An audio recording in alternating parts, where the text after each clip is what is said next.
लोकसभा के अंदर भारत के गृह मंत्री ने दिल्ली नगर निगम के एकीकरण का एक प्रस्ताव प्रस्तुत किया है।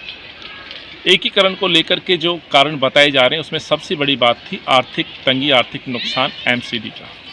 सवाल ये उठता है जब इस मसौदे पर हम नज़र डालते हैं, इस बिल के ऊपर नज़र डालते हैं, तो कहीं पे भी इस आर्थिक नुकसान की भरपाई करती हुई सरकार नहीं दिख रही है। यह नहीं बताया जा रहा है कि एमसीडी यदि नुकसान में होगी तो उसकी पूर्ति कैसे होगी। वर्तमान में यदि हम खर्चे और इनकम को जोड़ें एमसीडी की, तो उसके बावजूद भी मैक्सिमम जो कॉरपोरेशन के खर्चे हैं उसमें से 70% की ही हम ये कह सकते हैं कि 70% ही उसका रेवेन्यू जनरेट कर पा रहा है, यानी कि 30% रेवेन्यू अभी भी शॉर्ट रहेगा।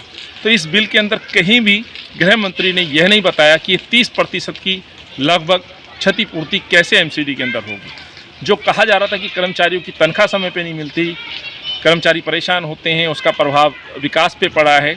मान लीजिए कर्मचारियों को सैलरी मिल भी गई समय पे, जो कि भी होगा भी नहीं। मान लीजिए यदि सैलरी मिल भी गई तो प्रश्न ये उठता है कि एमसीडी के अंतर्गत होने वाले जो प्रोजेक्ट्स हैं, सड़कें हैं, पार्कों का निर्माण है, फ्लाईओवर हम कह सकते हैं, स्कूल, अस्पताल हम कह सकते हैं, उन विकास के लिए पैसा कहाँ से आएगा, ये देश के गृह मंत्री ने उसमें बिल्कुल भी कहीं जिक्र नहीं किया है मसौदे में कि आखिर कहाँ से ये पैसा आएगा।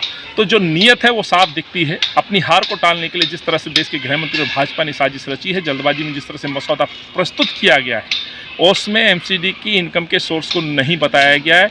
कोई व्यवस्था नहीं की गई है कि भारत सरकार या राज्य सरकार वो मदद पूरी करेगी या नहीं करेगी। प्रश्न ये उठता है कि जो लगभग 13,000 बेल आउट पैकेज की हम मांग कर रहे हैं, जो अभी तक एमसीडी लॉस में, उसकी क्षतिपूर्ति कैसे होगी, उस पर भी कुछ नहीं बताया गया।